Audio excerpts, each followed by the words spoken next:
song for a miracle to come.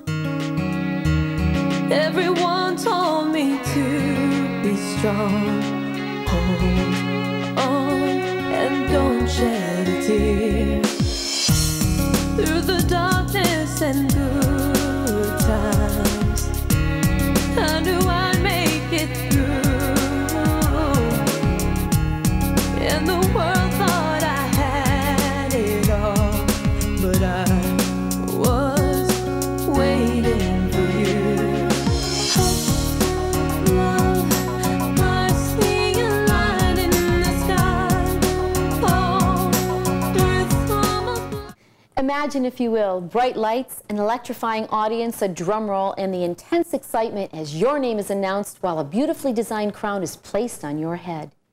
You glide down the runway in your first official walk as the new winner, feeling exhilarated and living your dream. As a new title holder, you have just begun one of the most exciting and memorable adventures of your life. A dream that lives in the hearts of many to remain only a dream. This very experience is waiting just for you. Hello and welcome to the Secrets of Winning Beauty Pageants. I'm your host, Joanne Sircone. How badly do you want to live your dream? As a former Miss New York, professional model, pageant judge, and the executive director of the Mrs. New York America pageant, I'm here along with some very special guests. Jolene Matthews, an actress, professional model, and former Miss New York National Teenager. Along with Lauren Gordon, also a professional model, and Mrs. New York America 2004. We intend to provide you with all the tools necessary to begin living your dream as the very best pageant contestant you can be. You will learn everything you need, from selecting the right pageant for you, hair and makeup tips, selecting the best wardrobe, how to respond well in interviews, effective onstage presentation, to shining the brightest among your pageant competition. Who knows? You may be the next to capture the pageant title and the crown.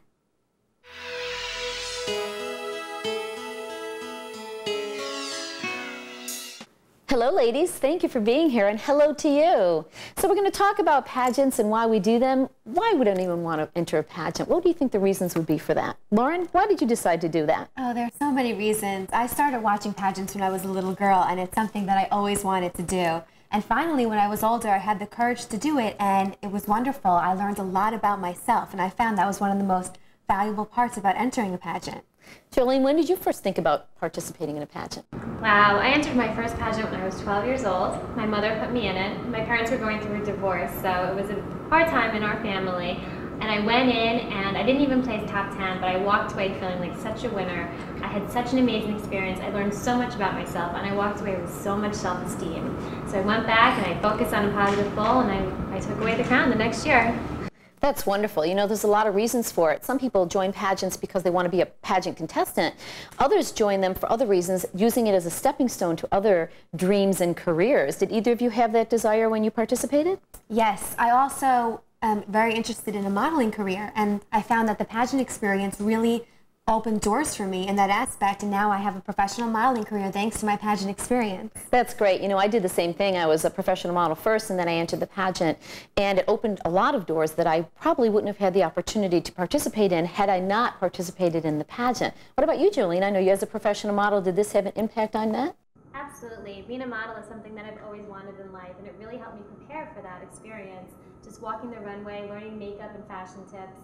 And I made a lot of amazing friends that helped me open the doors as well.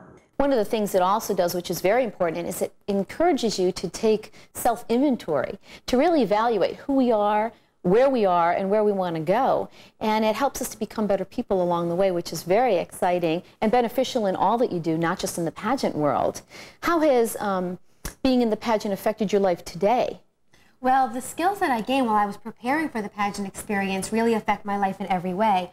In addition to professional modeling, I'm also pursuing a career in education. And I found through the interview process that I'm much more able to answer questions. I feel much more confident. And I know how I feel on specific issues, and I gained that all from preparing for the pageant. That's great. How about you, Jolene? I absolutely agree. Doing pageants has really given me such valuable experience. When I got out of college and interviewed for any jobs that I wanted to take, I aced them just because of all the experience I gained in a pageant. And you know, they're a lot of fun too. It's not always so serious. It's about going out and living an adventure, maybe getting out of your comfort zone and experiencing new things. There are also a lot of wonderful prizes that you could win in the process of participating in the pageants. But it is a lot of fun. Did you find it to be a lot of fun as well, or more stressful?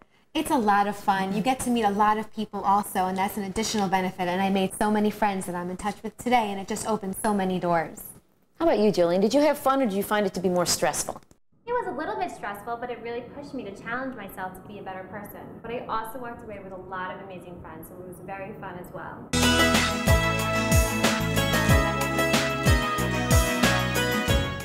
You know, many people are under the misconception that you have to have prior pageant experience in order to enjoy this dream, and that's really not true. We have many opportunities to participate, and many of the contestants don't participate prior to coming to us. We want to talk to you right now about how to find out which pageant is best for you. There are many of them out there. Which one is going to suit your needs? And the first thing you have to do is determine what is your objective. Lauren, Jolene, how did you determine which pageants you wanted to participate in? Jolene, what were your objectives when you decided to do this? Well, I enter pageants based on my interests. I love to work out, so I definitely wanted to do a pageant that let me use my swimsuit, as well as evening gown and interview skills. That's great. How about you, Lauren? I have to agree with that. I wanted a pageant that would also accentuate interview skills. I think that's the most important part of competition, evening gown and swimwear as well. And while I do enjoy to sing, I didn't feel I was prepared enough to enter a pageant with the talent. So I used the internet as a resource to find a pageant that was appropriate for my needs. You know, most of the pageants that exist do not have a required talent competition.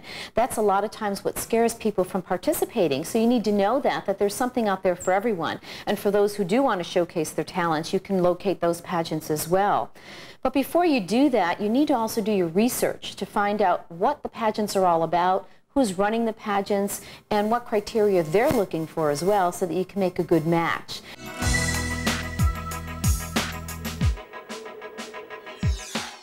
So now we've determined that we want to participate in a pageant, and we've even found the pageant that we want to participate in. What's next? Now we've got to begin preparing for that pageant. How do we do that?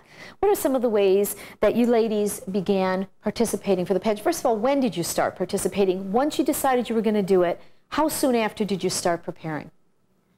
Well, I started preparing right away. There wasn't enough time for me to be prepared for this pageant. I really wanted to go in and do my best. I had 9 months to get ready for my pageant.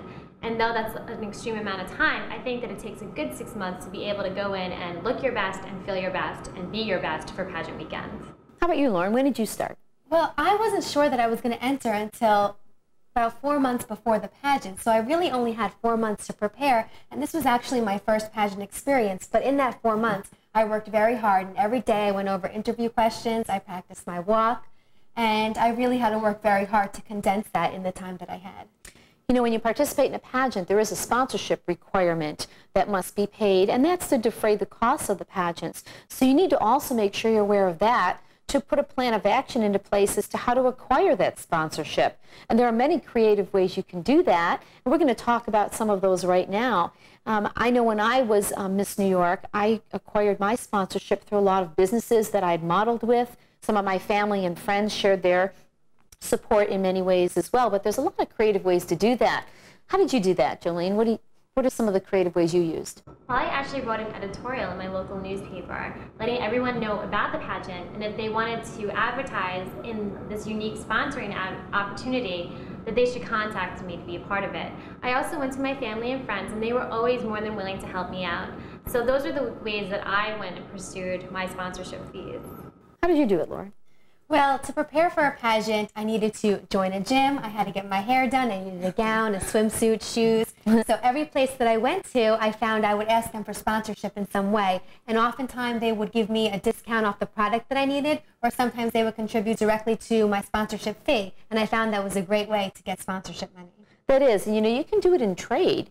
You can go to these people and offer them the opportunity to be a support system to pursue what it is you're doing, and you can even then begin to thank them by including them in the program ads that many of the contestants participate in the program books. So that's a great way for them to be recognized as well as to lend their support in helping you. One of the other things you need to do is think about how knowledgeable you are and what needs you have to meet, and if you need someone to help you do that. And there's many ways to do that. You can go to the library and acquire books on self-help. You can rent videos or DVDs that have those particular things in order, or you can go and hire personal people to do that. Ladies, how did you do it? What did you do, Jolene? Well, I actually went to the state director and I asked them to recommend a pageant coach, which was a former title holder. So she was very helpful in helping me prepare for the pageant. She really wanted me to be the best that I could be, and it was not easy getting constructive criticism, but I really appreciated everything she told me to do because it really helped me change for the better, inside and out. What about you, Lauren? Did you have personal training, or did you decide you felt comfortable enough to do it on your own? I didn't have a personal coach, although I did use my family to help me with the interviewing portion of it. However, the pageant that I entered had a training seminar where there was staff that was well experienced in the industry, and the contestants were all a part of that, and I feel that I gained a lot of the necessary coaching from that seminar that I had. And you know, there are so many different components to prepare for. You need to be articulate, you need to be physically fit, you need to sometimes reevaluate your overall look to decide, is this best for me? And if not, how am I going to change it, and to what direction am I going to change? One of the things that's very important when you participate in a pageant, it forces you to take self-inventory. And you have to say, am I healthy? Am I physically fit? Because part of the pageant industry does weigh heavily on your appearance, being well-groomed and physically fit. So it's important to put together a program for you that keeps you healthy nutritionally and physically. Did either of you do anything like that? Well, I really started watching my diet. I ate a lot more protein, less sugar, and less carbs. I started working out every single day, which wasn't easy to do, to get up every single morning and start working out, but if I'm going to get on stage in my swimsuit, I wanted to look my best. So now that the pageant's over, I've really kept that diet and that workout up, and it's helped me, given me so much more energy. That's great. Now, you know, a lot of times people decide to enter a pageant, and they also decide that they may need to lose a few pounds to do so. Did either of you feel that way when you decided to do this? Or did you feel that you were at your proper weight, you just needed to be more physically fit? I felt like I needed to be more toned. I have to admit that I have a sweet tooth.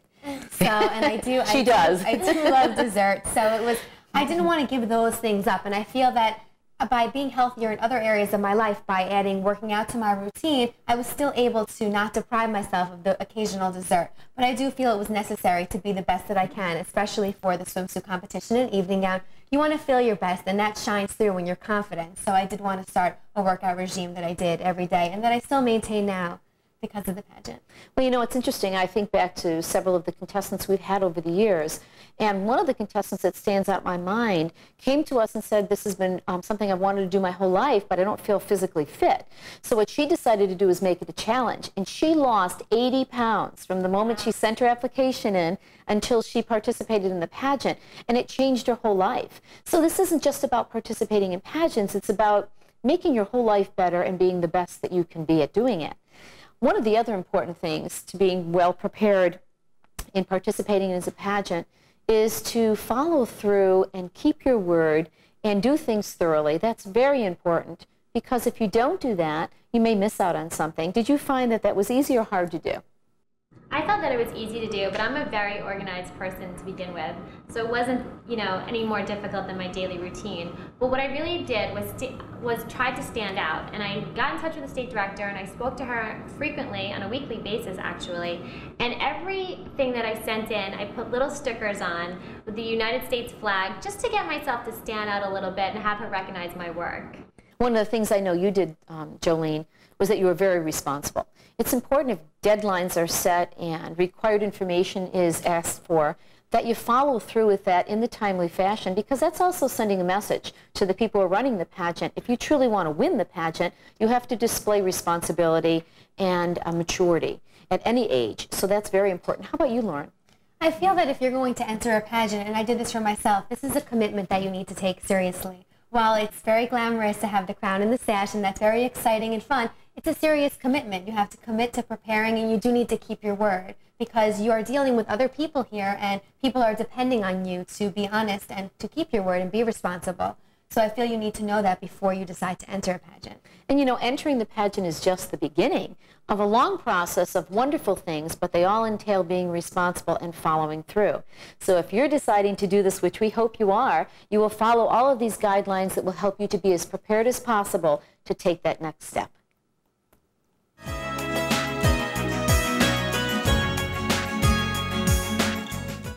So now the next question is, what are the judges looking for? And am I it? Let's talk about what they're looking for and how you can become the best person you can be, and hopefully the one that they select to be that next title holder. How to prepare to be that person. First of all, one of the things you want to keep in mind is the paperwork. That's the first step, the paperwork that comes to you once you become an official contestant, and to review it carefully and make sure it's returned the way it's asked to be. Did you find that the paperwork was a lot or a little, and was it overwhelming when you first got it? It depends. I feel like the paperwork got more and more as I moved on in the pageant experience, but I feel that it's necessary to go over it very carefully and remember what you put in your paperwork, because you never know that you might be asked about it later on. So you should make copies of everything, and also when you're mailing out your paperwork, it could get lost in the mail. Definitely keep copies of everything, and also then you have to do your paperwork very neatly. So I recommend, if possible, type your paperwork. Yeah, that's very important. I know we would get applications in and even some of the required information, and I couldn't read it. And if the judges are going to see that, that's their first impression of you. So it's important that you take the time, one, to review what you need to pursue and do it correctly so that the impression is a positive one, which will then build on your opportunities to pursue whatever it is you're doing. How about you, Jolene? Well, when I was doing my paperwork, I have a little trouble typing on a typewriter nowadays, but so Do they even have typewriters now? I had to search high and low for a typewriter. I am not kidding. So what I did was make several copies of my application, because guaranteed every time I put in the typewriter I made a mistake. It's really important that you do your best on your paperwork. Don't just blow it off. Well, you know, one of the other things that's important, and as a director, I would see a lot of the information that came through, it's important that you're honest and accurate in the information they ask from you. And I can tell you a little story in one of my contestants who went to the personal interview process where the judges had their bio sheets in front of them and was referring to that information when interviewing her. And she asked her about her vocal abilities, only to learn that the girl didn't sing at all, and that she had put that on there in hopes of being impressive, but when asked about it, she was found to be inaccurate in what she shared. So it didn't work in a positive way, of course. How did you find that to be? I think it's always important to be extremely honest. You want to be creative and you want to say things that are going to impress the judges, but you can't just make things up. You have to say things that are true about yourself. And part of preparing for the pageant is looking for those things that make you unique. And they're there, you just have to find them. And you know, that bio sheet is used by the judges to pursue interviews with you and to learn more about you. So it's important that you put the information down that you want them to know about. Do you remember anything specific in your mind, Jolene, that stood out regarding that? I really took the time to research my biography. I wanted to make sure that when I sent in my bio sheet, that it looked amazing and that I was very unique. So I didn't just send it right in. I really took the time to research different quotes and things that I felt expressed myself the best. But going back to something that Lauren said, I don't think that you should ever make up anything on your bio. You should be true to yourself and be proud of who you are. Definitely. That's true. And you know, if you are that wonderful person, which everybody has wonderful talents, you need to show them on the bio sheet so the judges can become more intrigued and learn more about you. And I have to tell you, Jolene, I did hear that your paperwork was amazing and that you had attention of the pageant staff from the moment it arrived in the office, because she was very unique in the way she expressed herself, and even the stationery she used was very unique, and it made her set apart from the others. Some of the ways you can be unique, which will allow you to stand out among the other contestants, is to put some character into the things you send in. For instance, use specific stationery that reflects your personality. Use creative words that aren't typical to what most people would use when you describe yourself. Give a lot of thought to the answers that you're selecting on the paperwork so that it reflects your personality, which of course is going to be unique and not like anybody else's. Anything else you'd like to add to that? I just think it's important to really take your paperwork seriously and to answer the questions thoughtfully. I think that a lot of women might, when they're entering a pageant, they might not pay enough attention to the paperwork, and the judges see this, the people involved in the pageant, the director will see this, and it really reflects on you. So I think it's extremely important to take that very seriously and make sure that you think about it before answering and sending it in. One pointer that I think of when I do anything for a pageant is that I'm being judged on everything that I'm doing, from the paperwork to the runway. And maybe that's not the case, but I want to approach everything that I do and give it my very best. And one of the other things that's very important regarding the paperwork is that you need to pay attention to the deadlines. There's reasons for them because there's important information and other options that have to be taken after your paperwork comes back. So it's a snowball effect, really. You need to follow the guidelines to make sure that you present them in the time frame that you're given. It also shows the director and the pageant staff that you're serious and that you're responsible. And as we mentioned that before, it's very, very important to do. So in that, you'll have all your paperwork ready to go to move on to the next stage of competition.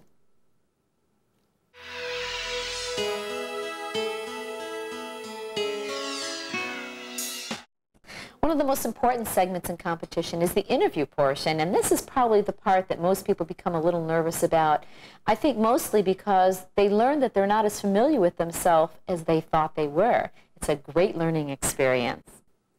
The last pageant that I did, I came in 4th runner-up out of the top 5 people on stage, and it was very disappointing for me because I had prepared so much for the pageant.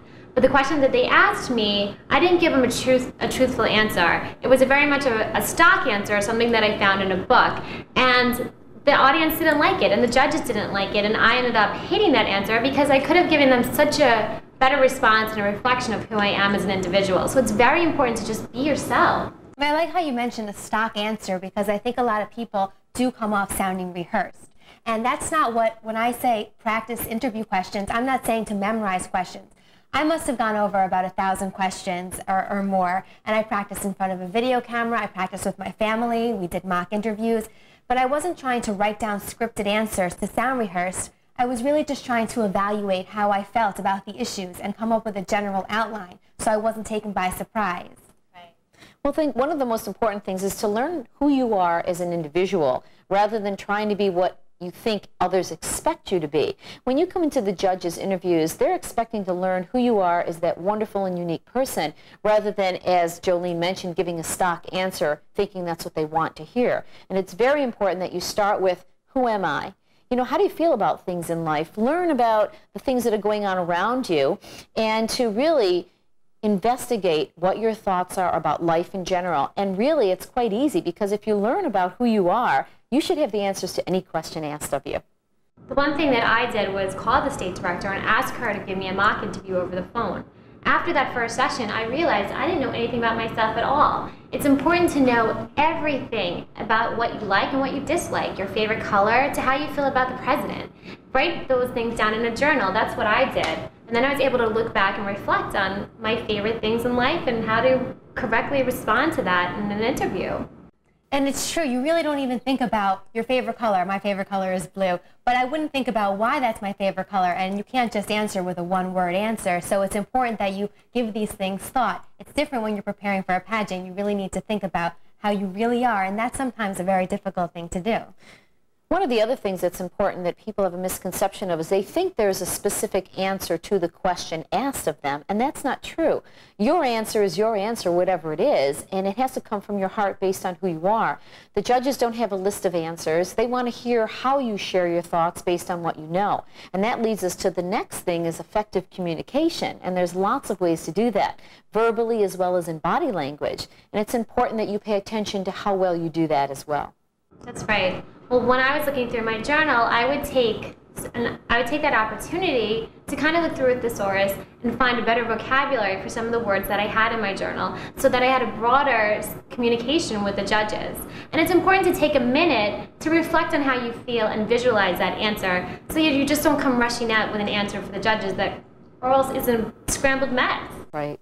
And I know we said thinking about what you like and what you dislike and how you feel about certain issues, and I think that while sometimes judges will stay away from controversial issues, sometimes they do touch upon that. And it's important that you stick to your guns because the judge may have a different opinion than you have. But it's really important to stay firm in what you believe in. And your opinion is your own. It doesn't mean that they're going to judge you less because they don't like your answer. It's the fact that you have an answer. And it's important that you do some basic things. Speak in complete sentences. That's very helpful.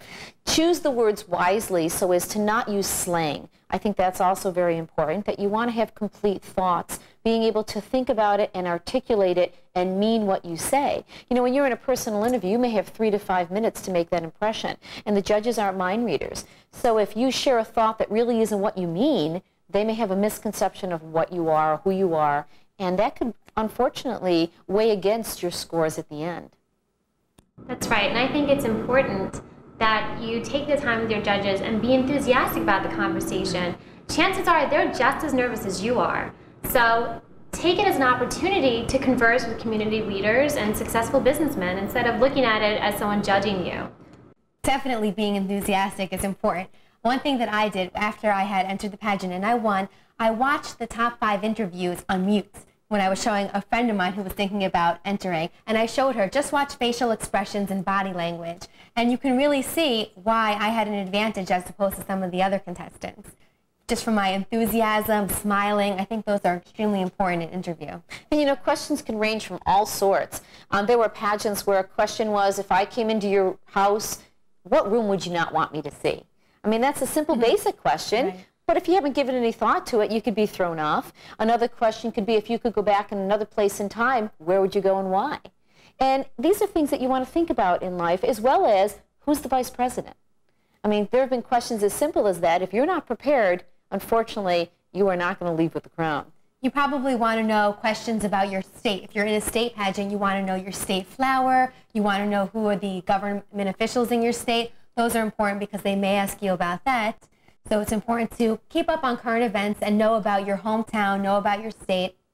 And you know, too, any question that's asked of you, even if it can have a negative undertone, if you use the right words and the right enthusiasm, you can share your thoughts in a very positive way, even though the question itself may have a negative undertone. And again, it goes back to how you feel and being able to articulate it well.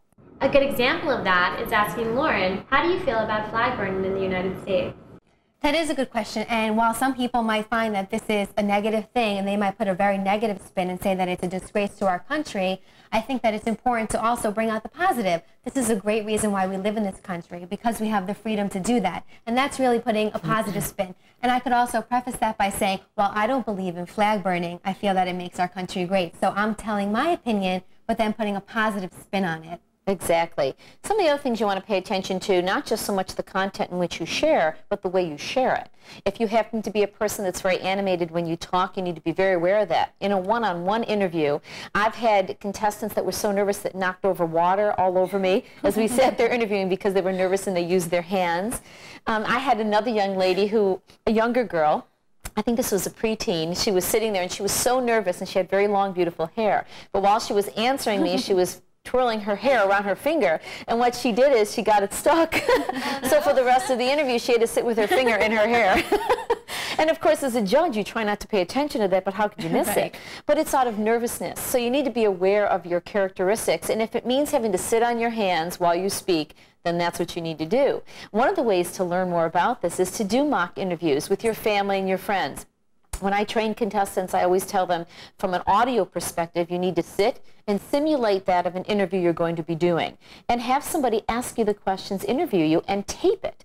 The best learning experience is to live it, and that means to play it back and hear. If you pause, if you say ums a lot, if you're not answering the question. That's another important component. You need to listen so that you can answer the question. It's also important to videotape as you're doing this, so you can watch your body language and learn from it. You want to learn these things before you get to the interview, not after. I think it's especially important for children and teenagers not to make this your first conversation with an adult during the judging process. Make sure that you meet and talk to as many adults as possible. And going back to videotaping, I think that's a great way to see if you're making those mannerisms and mistakes, because I know that I did that. And I was rocking back and forth during my interview, and I had no idea that I was doing that. But by watching myself, I was able to prevent doing that when I was nervous during the actual interview.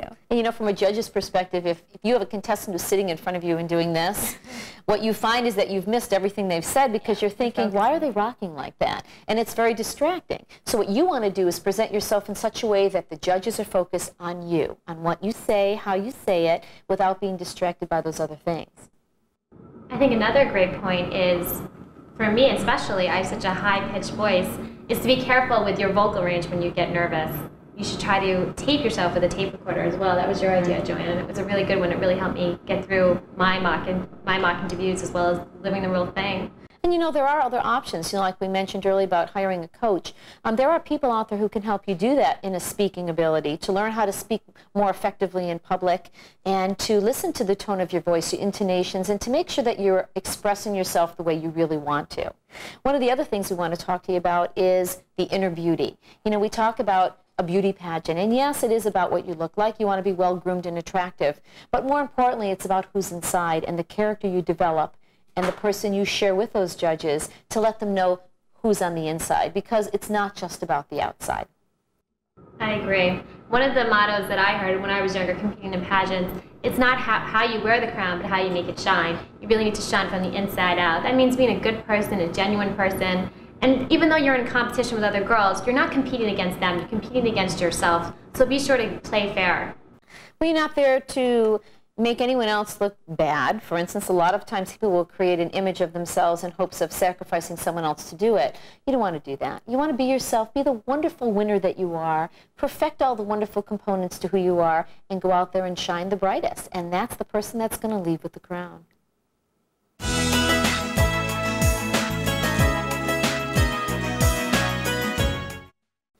One of the other most important components you want to consider in the interview process is what to wear.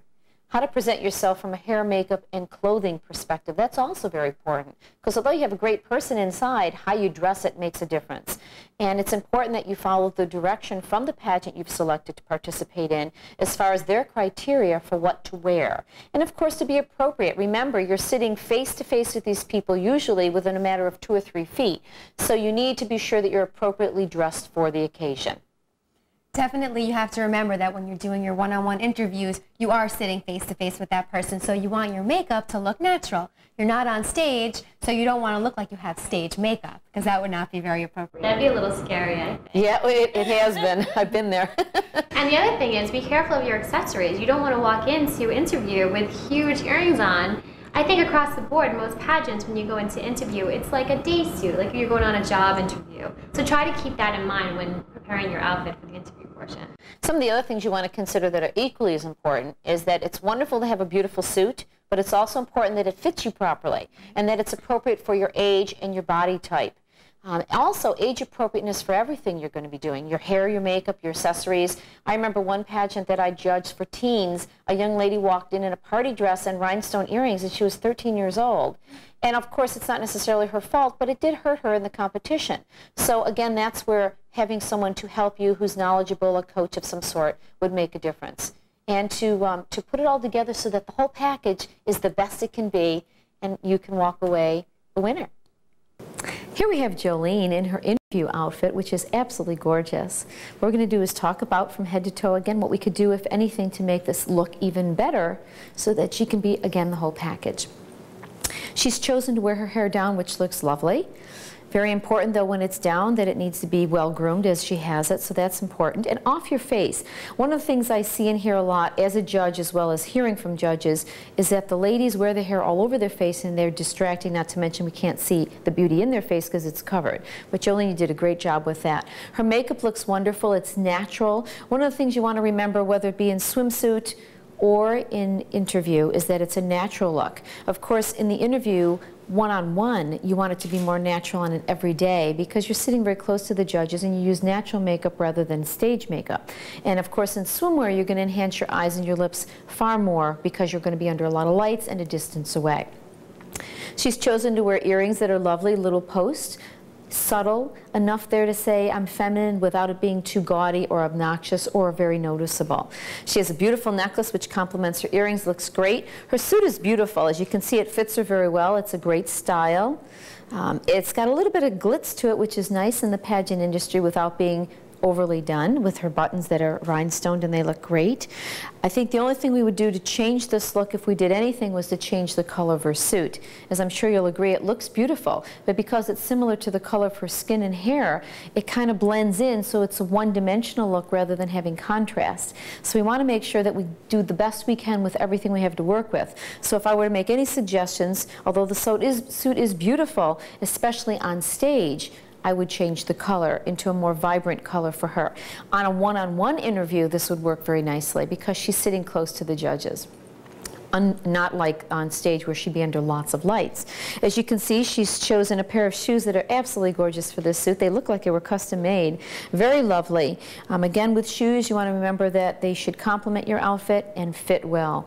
The key is to fit, because if your shoes hurt, you're not going to be comfortable, and it will notice in everything else you do. You did a great job. Looks wonderful. Well put together package for interview. Now we have Lauren in her interview outfit. We're going to review her choices to see how well she put herself together from head to toe. Lauren chose to pull her hair back in part, which is also nice. Another changed look, allowing the judges to enjoy her beautiful face as well as still see her hair partially down. She chose pearl earrings, which is very nice and a compliment to her outfit. What she could have done is added a pearl necklace, which would have finished the neckline, because she did wear a simple shirt under her jacket. Her makeup looks great, as we talked before, to enhance the lips and the eyes, especially on stage, more so than when you're sitting in front of the judges, but you want the natural look when you're doing the one-on-one interviews. The color she chose for her suit is beautiful. As you can see, it's a great color. She's not going to get lost under the lights should she choose to use this in the top 10 interviews. One-on-one, of course, it's fabulous. A couple things I want to bring to your attention. When you're wearing tank tops like this under a suit, make sure that they're not too low so that there's not cleavage showing. It's very important. Although it might be sexy and you might feel great in it, it's not well received in this industry, especially under this competition portion. So make sure, as she's got a nice tank top on that's very complimentary to her figure. Skirt length is another important thing you want to pay attention to. You don't want it to be too short. Although mini skirts can be in, depending on the fad that we're dealing with, you want it to be complementary to you without looking too risque. And especially keep in mind, when you sit down one-on-one, you're sitting down, your skirt rises. If you sit down and you haven't done a skirt, you can be sure it's too short. So you want to make sure you do use good taste, make your choices well, so that you look like a lady and it complements your figure. And again, she chose something that complements her figure very nicely. If you're a very petite woman, what you want to remember is to wear a jacket similar to what I have on, something short, not too long, because you don't want to get lost in your clothes.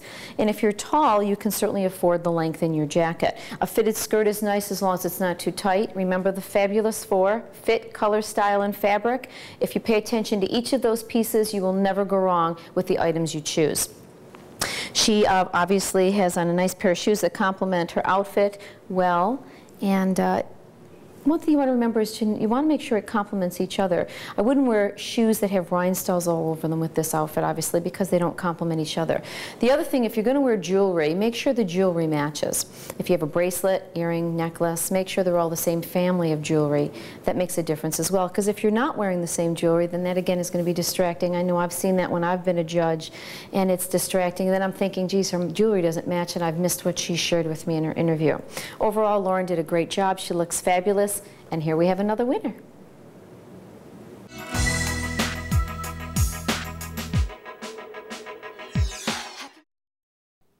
The next phase of competition that you need to pay close attention to is swimsuit. You know, a lot of pageants have this for various reasons. We like to think of it as physical fitness because it does show who you are from a physical perspective. So it's important to take inventory once again, only this time from the outside.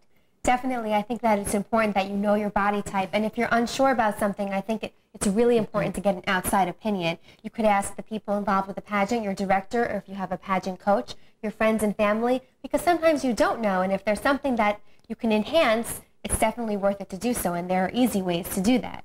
Well, you know, the thing is, again, like we spoke before about knowing your personality, it's important to be very familiar with who you are on the outside and being aware of what you look like and how to dress yourself so that you look perfect figure. Even though nobody has a perfect figure, with the right tools, you can present that. So it's important to identify your assets and your flaws and then determine how you're going to make those look the best that they can be. I felt that my flaws were personally my legs. I needed to build muscle in that area. So I definitely spent a good 6 months working out with weights 3 to 4 times a week for about an hour each time to try to build some tone and to decrease body fat. I think a good way to also do that is to eat more protein and less carbs and sugar. Well, you know, one of the things we talked about earlier, which we want to emphasize here, is a lifestyle. You know, the way you take care of yourself is a lifestyle. It's not a magical diet that happens overnight. You know, I'm sure you've heard of all the different diets out there that work maybe for the week, but you want to change your health issues so that you become physically fit and stay that way. So it's about exercising, proper nutrition, drinking lots of water, and taking good care of yourself from the inside out, which will, of course, show on the outside. And also, I was doing a lot of other things while I was preparing for the pageant. I was in school. I was also pursuing a little bit of my music and modeling career. So I feel that you don't need to devote your whole entire life to working out, but it is important to, I would say, do cardio about 3 days a week. That's what I did, and weight training so you can become more toned. And diet is extremely important. You can't just pop a magic pill and lose the weight exactly. You really need to watch what you eat, but you also don't have to deprive yourself and starve, because if you do that, you'll slow down your metabolism. Well, that's true. And it's about a lifestyle again. It's becoming a way of life for you so that it happens daily and naturally so you don't have to think about it necessarily. And it's important to remember that just because you're working out and eating right, you're not going to have that perfect body overnight. You should try to maintain a healthy diet and not starve yourself, because that will only decrease your metabolism and not boost it the way that you want to. So just remember that it's a process, and I think it takes about 3 months to be able to start to see results from working out and eating right. Well, you know, one of the myths in the pageant industry is that everyone starves themselves. They have one strand of lettuce and they have a cup of water, and that's what they live on. And we know that not to be true. That. No, are you kidding? I'm an eater, so I definitely like to eat right. But you know, I eat small meals throughout the day. I drink plenty of water, and I stay away from fats and sugars. Well, it also depends on what you're eating. I think, you know, you can eat in moderation, eat the healthy foods, and enhance it with some of the other stuff. And you don't have to worry about the effects it will have on you if you do it right. Everything in moderation, I agree. Absolutely. And that includes exercise as well. While you definitely need to work out and maintain that routine, you don't want to go overboard with anything. Right. And, you know, they all work within themselves, because when you're physically fit, you feel emotionally healthy and stronger, and it works together to make the best you. One of the things we want to emphasize also is in swimmer competitions, you know, we're more self-conscious, obviously, because so much of us are exposed. Usually in pageants, most of the pageants, especially the older adult pageants, they're one-piece swimsuits, opposed to some of the teens that allow you to wear a two-piece. But either you want to present yourself in a healthy way, and the topic often comes up about, should I go tanning? And so we want to talk to you about that, because it depends on what your objectives are, if you do that, and how you do it.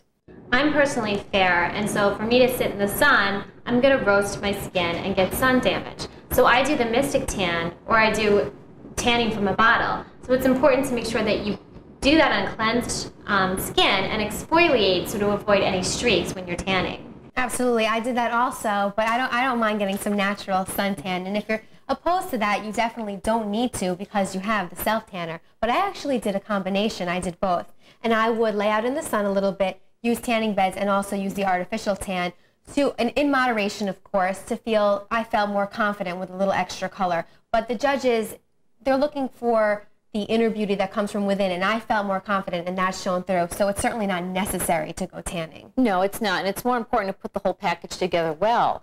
Some of the other enhancements that in the pageant industry the contestants may use, depending on your physical type, could be breast enhancements from a padded bra to the actual inserts that you put in the bra to the augmentation that some people have. And of course, it depends on who you are, what your objectives are, and what may work best for you. One of the other things that a lot of contestants, especially the women in the older teens and the married women's pageants, is pantyhose or stockings. Those are certainly allowed in most of those pageants, but you have to be aware of what type to wear. Exactly. You don't want to wear pantyhose that has a line here that's going right through your bathing suit. And also you want to make sure they're sheer so you're not having one color and then another color. You have to be careful with that. Right, and you want it to be natural looking so people aren't looking at you saying, oh my goodness, she's got stockings on. You don't want to glow under the lights either, so you don't want to use a shimmer. Try to use the matte skin tone. And also, I think you should try to use a little Vaseline and body oil, but don't go over the top with any of that, because you're just going to look like you're glowing walking down the stage, and they're not going to see your face and your smile, and that's what's most important on the runway. Right. And that's what we talked about before, is to be careful with the enhancements so as to not take away the attention from you, where people become distracted and miss out on you. Speaking of that, let's talk about accessories before we get to the actual swimsuit. Accessories you have to be very careful with. Again, something that's complementary, small, and subtle rather than big and bulky, because again, that's a distraction, and if it's not complementary to you, it can work against you as well. In the pageants, many of them do have makeup artists or hairstylists. Some don't. So you need to be prepared to be able to know how to wear your hair and makeup to complement the section of competition that you're in. And of course, with the swimwear, you can do something fun with your hair by putting it up in a ponytail, wearing a cute accessory as long as it's not big and bulky, and you know, the earrings can complement the suit. I think it's important to stay away from anklets because, especially like me, I have short legs, so I try to lengthen them by wearing clear shoes, which I'll show you later on in the videotape. But I try to stay away from anything on my feet because I want to have one straight line going down from my hip to my toes. And you know, it's not about being tall. It used to be in past years where you had to be tall and very skinny in order to win a pageant. That's no longer. It's about being proportioned. It's about being the whole package and presenting a well-rounded woman. We're here with Jolene as an example of swimwear today. And what I'm going to do is just review how she's presented herself to create a better look so that she's more of the whole package that we'd be looking for as a winner. Let's start with Jolene's hair. I would suggest that Jolene either pull part of it back or pull all of it up in a high ponytail, making it a little more fun. The other thing you want to do in competition is change your look with each competition, which, if you can, because you want the judges to see different parts of you, all the different phases of who you are. So this would make it a little more fun. As you can see, she has lovely, beautiful earrings on, but they're much too big for this competition, especially because you don't want them to be distracting from the swimwear. So I would suggest that she wear earrings that are glittery but a little smaller and fitted to her ear. I would eliminate her necklace, especially because of the decor she has on the front of her swimsuit. You want to keep it simple and elegant. Also, in competition, when you have to change, you don't often have a lot of time to do so. So what you want to do is keep it simple so that you don't have a lot of things to keep track of or put on or take off. The swimsuit she selected is absolutely perfect for her. It fits her beautifully, it accents her figure very nicely, and the color is outstanding. As you can see, it complements her skin and her hair very well, and she certainly will not get lost on stage under the lights. You probably have noticed that she is wearing stockings, which we said would be acceptable if you choose to do that, especially for women in the older pageants. They have a tendency to feel more comfortable if they have varicose veins or just don't feel as comfortable without them. The one thing Jolene has done is she selected stockings that have the panty on them that's darker, as you can see. That's a no-no. You don't want to do that because what she's doing is really wearing a sign that says, hey, look at me, I'm wearing stockings. What you want to do is make it as natural looking as possible so that they accent your legs without actually bringing attention to the stockings. If you notice, she's wearing wrists. On her wrist, she's wearing bracelets. I would suggest you don't wear any. If you do, possibly this one here would be all that you need. You certainly wouldn't wear two. And if you notice closely, on her right wrist, she's wearing her ponytail holder. If she's going to wear that, it should be on her hair, not on her wrist. The shoes she selected are wonderful, and they work well in all phases of pageantry because they're clear, which elongates her leg. As she mentioned earlier, being more of a petite woman, you don't want to cut off your leg in any one spot because it makes you look smaller. So she did a good job with that. Overall, you look beautiful. By taking some tips that we've offered you, you can be the whole package and the best you can be. When you're standing in a model stance in your evening gown or swimwear, you want to make sure that you do it without having too much of an attitude. It's cute and it's nice, but it doesn't work well here. So what I would suggest is that her hands at her side comfortably without being on her hips, giving a more elongated look, and that way the judges are looking at the whole picture. And that's a great job. Take those tips and you'll be a winner, definitely. Thank you, Jolene. We now are here with Lauren again, and this time she's in her swimwear. We're going to evaluate the choices she made to see whether or not she has come out as the whole package. We mentioned earlier about hair and how fun it is to pull it back for this segment to make it a little more fun and for the judges to get a different perspective of your face. And as you can see, Lauren pulled her hair back in a ponytail, which looks adorable. And you do have the choice of wearing some kind of a hair ornament, subtle of course, but on your hair, or you can just put a nice ponytail holder that matches the color of your hair, whichever you choose. You can see that she selected earrings that are very elegant and flashy but small, so they complement her ear without taking away from the overall look. Once again, she chose a great color. As you can see, it's a great color for stage, and this color probably like the emerald green as well, would work with almost anybody. The style of suit she selected is wonderful for her figure. As we talked earlier in the segments about enhancements, if you feel as though you need a little more proportion on top, you can purchase the enhancements that fit into your bra cups, or you can have a seamstress sew them in so that they work well. The thing you want to be sure is that they stay in, because as you move, you don't want them to move and dislocate. That would be very embarrassing. And it does happen, but you want to make sure you're not the person it happens to. So that's wonderful. As you notice in the abdominal area, she has some ruching going on, which is a wonderful flattering component to the suit. It's also wonderful for those who may have a little bit of a belly that you want to hide. This has opportunity to do that because you can see it's got the gathering of material. Depending on the competition in the pageant you're participating in, they may offer a sarong or share one with you to enhance the show in the opening number or the swimsuit competition. So in this situation, Lauren did have the sarong that complemented her suit, and of course once you begin the competition you would take it off and follow direction according to how they want you to use it from that point on. Lauren is not wearing stockings, although she could if she wanted to. She chose not to, and you can see she doesn't need them. But what she did is choose, again, the clear shoes. And now, depending on your height and your weight and what comfort level you're at, you would determine what kind of heel you use. That's something we needed to talk about, because that gives you stability. The last thing you want to do while you're in any phase of competition is lose your balance. So it's important that you make those choices, practice with your shoes before you actually go out on that runway to be sure they're comfortable, that they fit well, and that the heel is right for you. Again, another wonderful package, a definite winner.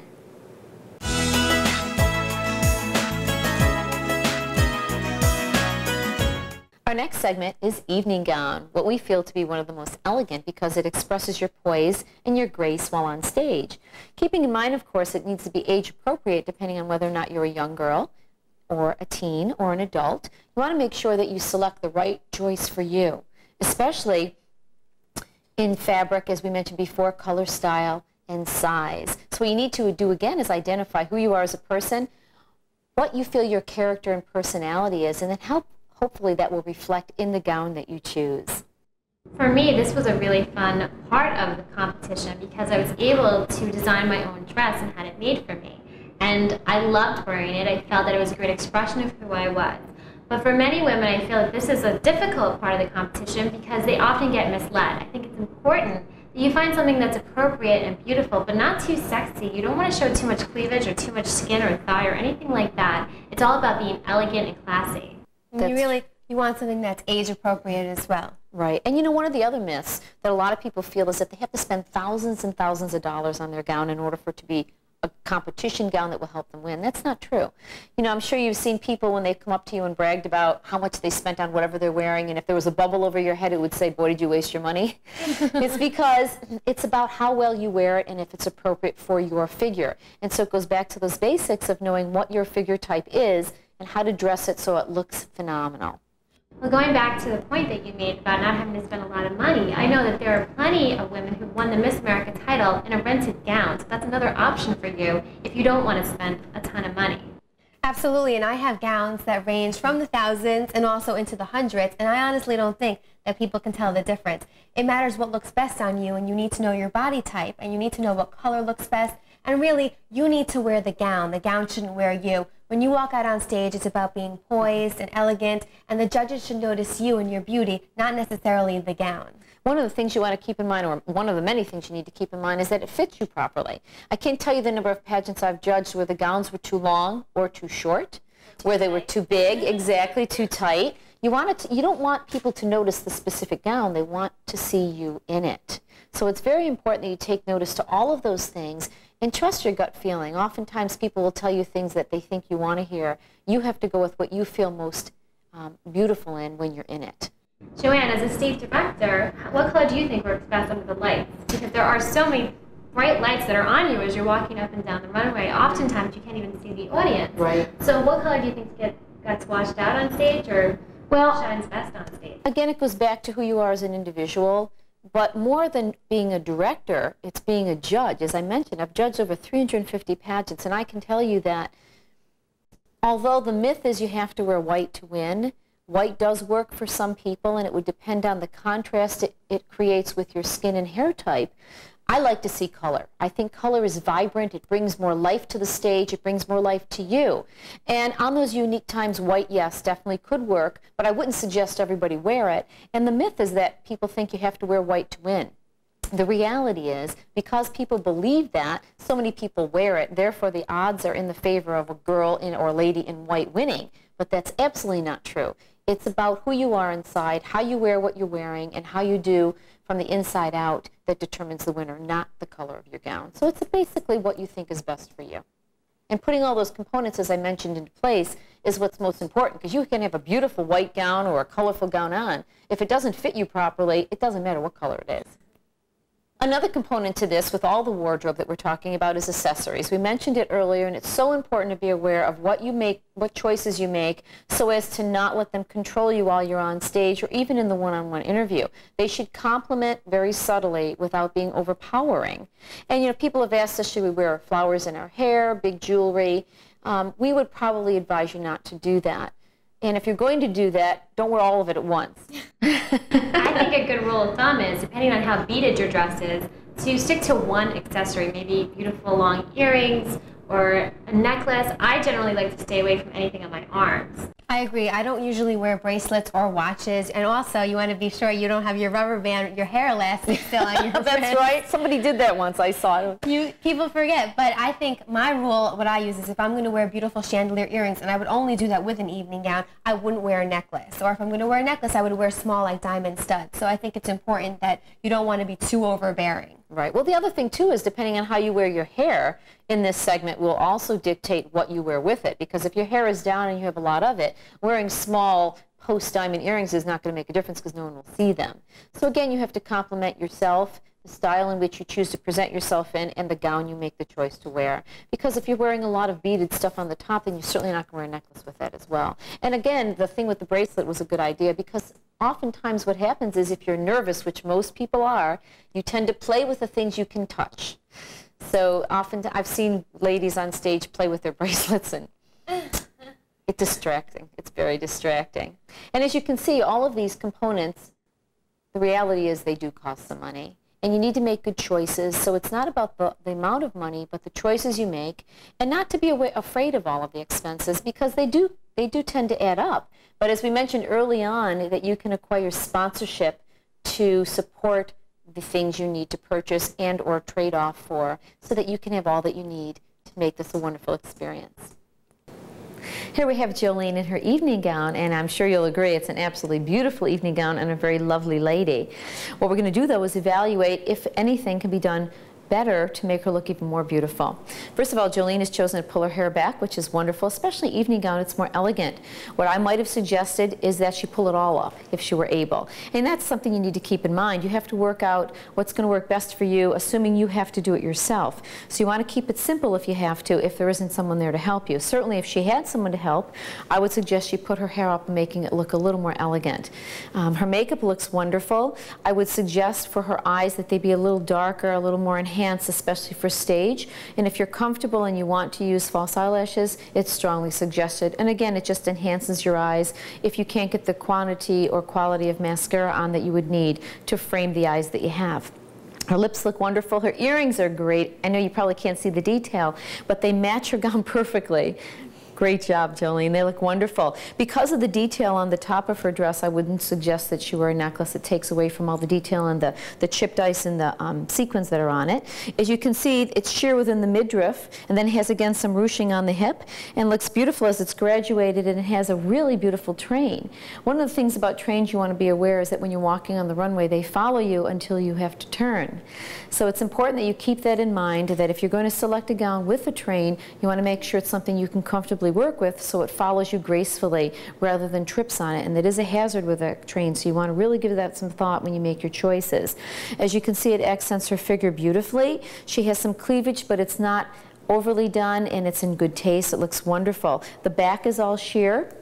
It looks very elegant, and in her hair she has a beautiful crystal and rhinestone hair ornament, which again, when you turn towards the judges, you want to give them something else more elegant to look at, and that's one of the ways to do it. She chose not to wear any other jewelry, which is fine. If you're going to wear rings, choose to wear just one. You want to keep it simple, less is more, and it's very elegant that way.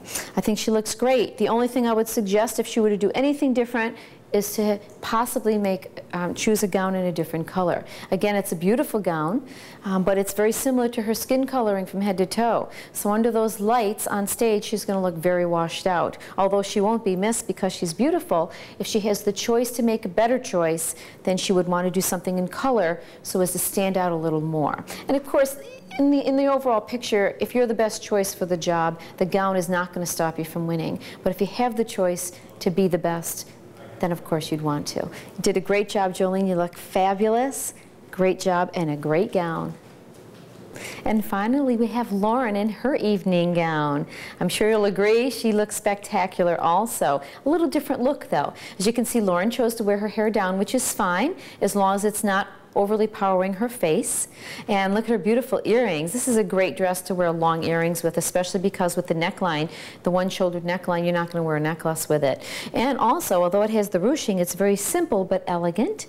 So she chose her long, beautiful rhinestone earrings that complement it very nicely. Her makeup looks wonderful. Again, on stage, you want to enhance your eyes and your lips, making sure that those features stand out so when you step on that stage, they can see the beautiful features that you have. She also chose a beautiful rhinestone bracelet, which she's wearing opposite her shoulder, which is what you should do to balance the look. And she has a little bigger bracelet this time. Normally we wouldn't necessarily encourage that, but because her dress is simple and elegant without any beading or sequins, we want to add a little sparkle to balance her look with the rhinestone bracelet on her left arm. And of course, once again, she's wearing our pageant shoes, which gives her the height she needs, the look without being too distracting. I think she looks fabulous. It's a great color, as I'm sure you'll agree. Looks great on stage. Even though it's going to look a little lighter under the lights, it's not going to be washed out. Looks great with her skin coloring. And once again, we have a winner.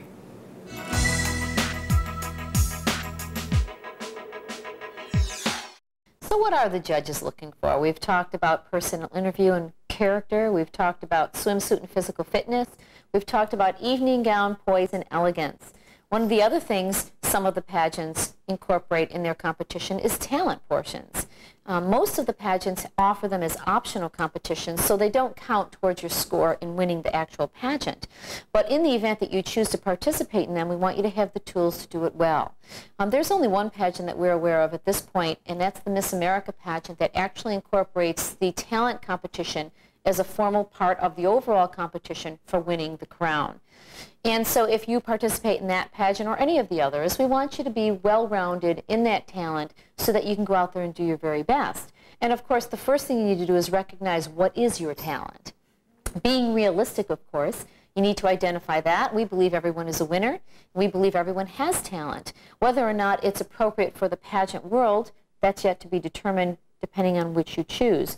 But if you have a talent, you first need to recognize that. Secondly, you need to perfect it, as in make it the best it can be. Hopefully, if you have a talent that you've been working on for years, you have somebody guiding you, teaching you, or coaching you. But you need to find someone, if you don't, so they can help you learn how to do it well. That's very important. When I entered the teen pageant, I did the optional talent portion. And practice makes perfect. The first time that I went out there, I did not take the time to practice, and I was caught on stage having to improvise the rest of my dance. And my confidence definitely lacked after that. I think it's important that you take the time and do the best that you can in all areas of competition. And another thing that I did do is that many pageants do offer these optional competitions. I think that you should try to strive to do all of these optional competitions because it shows that you're a well-rounded individual and the total package, which is what the judges are looking for. I agree, and also I don't have a talent, so I didn't enter a pageant that had a talent competition.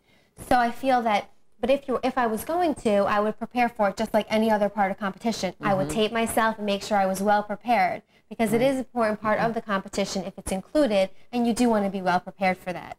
One of the things I'd like to suggest, especially from a judge's perspective, again, going back to the age appropriateness, I've judged many kids' pageants who had phenomenal talent. They were misguided by the talent they portrayed. I see a lot of young girls coming out as adults in provocative clothing, doing songs that they have no clue what they're about, And so it's important when you're guiding your children, if that's what you're doing, is to make sure that their talent is appropriate for who they are. Because I've seen many kids lose points from that when they were so talented but inappropriately directed. Absolutely. I've entered pageants where there were children age groups, and they would go on stage looking like mini adults. And it's a big turnoff, and the judges do not like it. And I can guarantee you, putting makeup on your child and sticking her on stage to look 20 years older than her age is just going to make her lose out. And that is not good for her self-esteem either. One of the other things you want to think about when you're presenting talent as an entertainer, and again, from an audience or a judge's perspective, it's one thing if you have a phenomenal voice, but that's only part of it.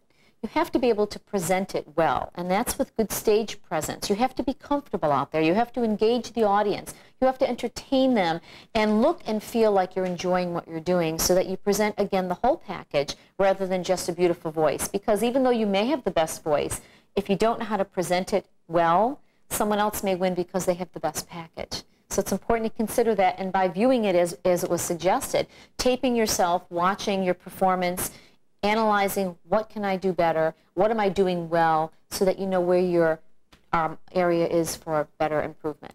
And make sure that you go out and buy a costume that's appropriate to the talent that you're representing. And don't forget to bring backup tapes, because many times your tape is going to break down and not work, and then you're going to be stuck up there with no music.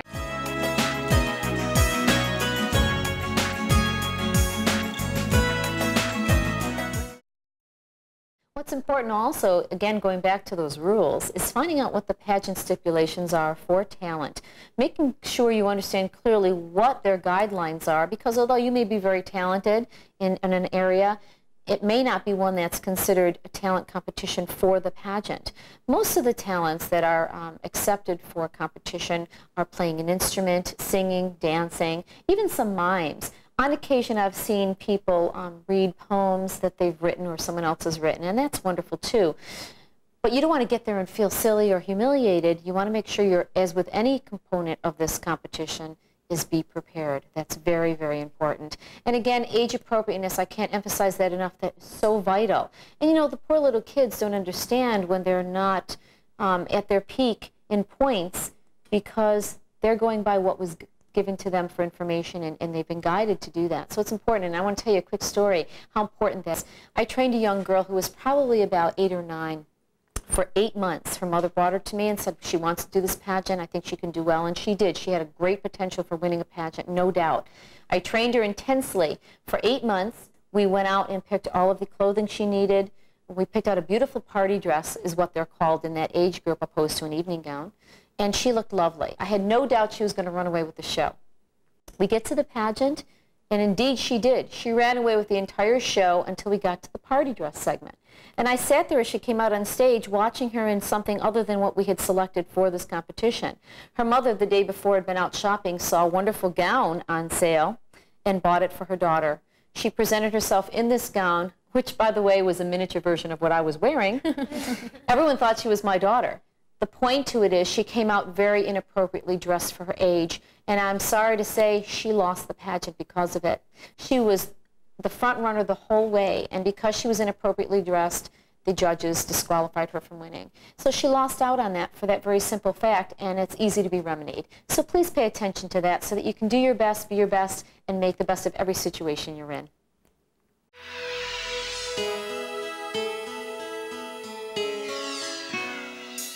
We've shared an awful lot with you today. Please don't be overwhelmed by it. Take it one step at a time. It's a wonderful, wonderful journey. And speaking of journeys, we want to talk to you about enjoying the journey as a contestant. There are so many wonderful parts of this and so many things to gain by it. We want to bring some of those to your attention so that you can walk away a winner regardless of who wears the crown. I think it's important to remember that there's a great possibility that you may not walk away with the crown, but you should not be afraid of that, because for me, I find that beauty is in the eye of the beholder. Just because I didn't win this competition doesn't mean that I'm not a beautiful person inside and out. And for me, I walk away from each competition that I compete in a better person and with a better knowledge of who I am. That's so true, because you're competing, and on a different day with different judges, you'll have a brand new winner. So you really can't focus too much on winning. Right from when you get the paperwork, you have to begin an exciting journey, and it is really exciting to go through everything. And you're gaining so many skills just by being a contestant. You're practicing interview questions, so you're gaining interview skills, self-esteem and confidence, and it really just makes you a more well-rounded person. We know, too, the thing is most of the women or young ladies in our country would love to do something like this, and for whatever reason, mostly lack of confidence, they don't. So just by choosing to move forward and becoming a contestant makes you a winner. And there's so many wonderful treasures to collect along the way. I can guarantee you that if you focus too much on winning the crown, you're not going to win. It's all about having a good time and projecting your self-confidence to the judges.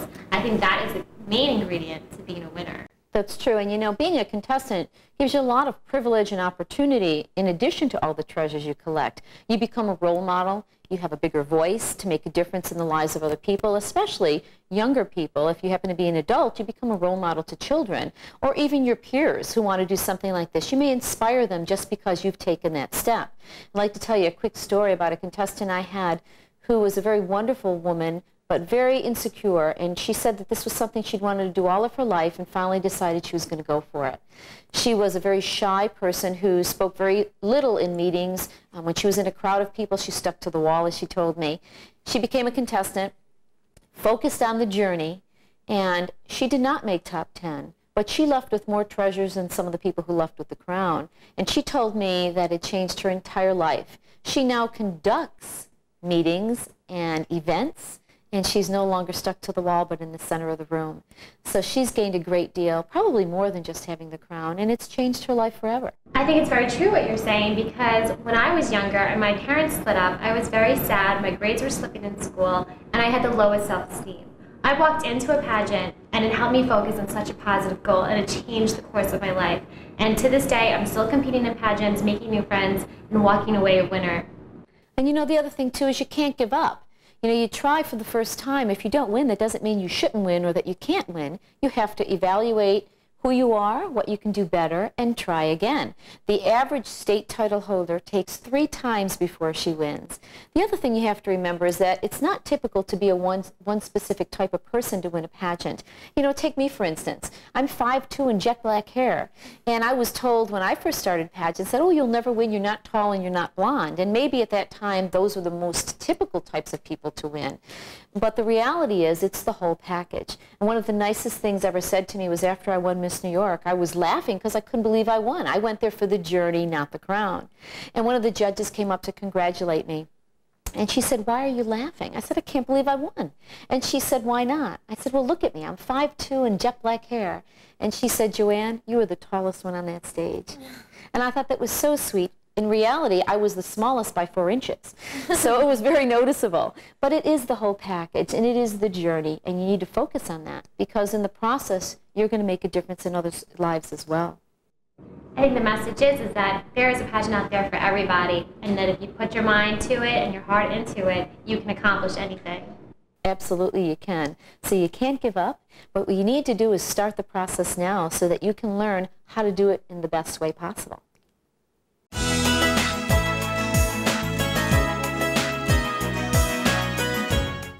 We've talked to you about the process of becoming a contestant and participating in a pageant.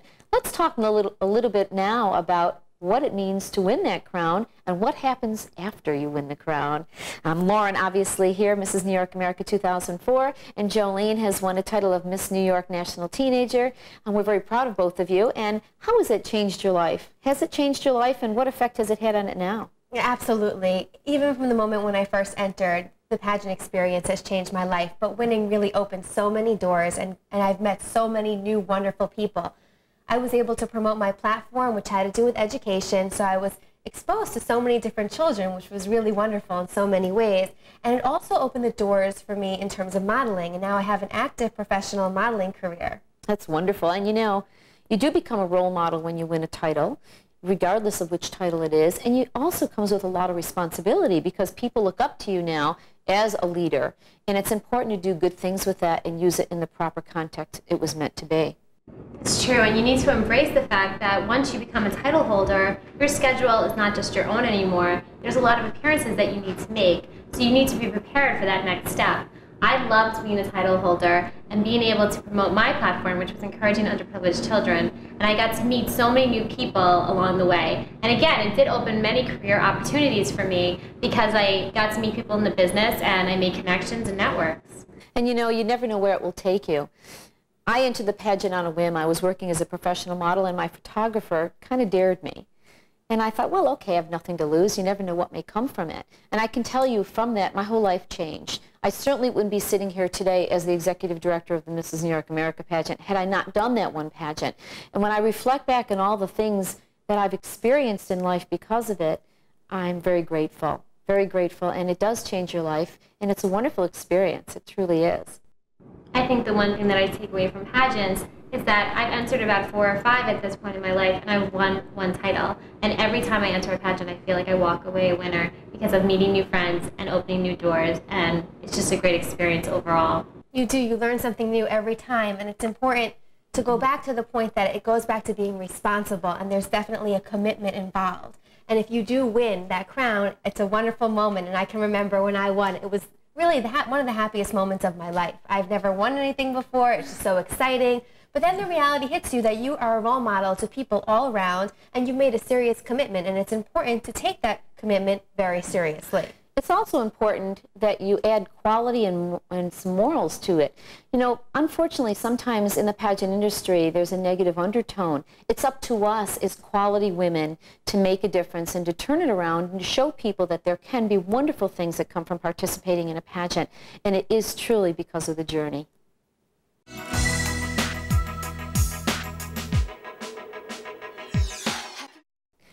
Thank you for sharing this time with us. We hope we've encouraged you to go out and live your dream as being a pageant contestant. Who knows, you may actually wear that crown one day. Before we leave, we'd like to share with you one last piece of advice. As you begin your pageant journey, always remember to believe in yourself. You have characteristics and talents that distinguish you from others and make you unique. Just remember to be confident, be prepared, and give it your all, and you'll be a winner no matter where you place. Absolutely. Believing in yourself and being confident with who you are is the essential ingredient to winning the title. Remember, you are beautiful inside and out. Accentuate the positive, work on your weaknesses, and never give up on your dream. There are no limits to what you can achieve. We hope that you will learn to be your best while having great fun along the way. I'd like to thank our guests, Lauren Gordon, Jolene Matthews, and you. We look forward to being a part of your pageant success.